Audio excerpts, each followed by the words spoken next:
પૂજ્ય વિસામણ બાપુ પાસે બણખલ નામની ગાય હતી અને આ એક જ ગાયનો વારસો જાળવીને 750 ગાય સુધી આ પહોંચ્યું એટલે ગાયની પણ પેઢી દર પેઢી ચાલે છે. એક જ ગાયનો વારસો છે બધાનો. વાહ કે પૂજ્ય ભૈલું બાપુના સાનિધ્યમાં 750 થી પણ વધારે ગાય અને એમનું જતન થતું હોય અને એક રીતે કહેવાય કે આપણી ભારતીય સંસ્કૃતિને એકમ પકડી રાખવાની વાત છે.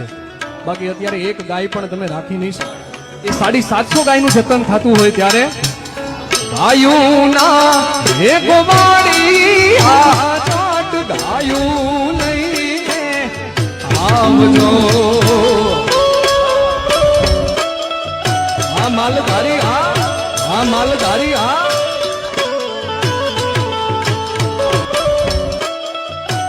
માલધારી આ માલધારી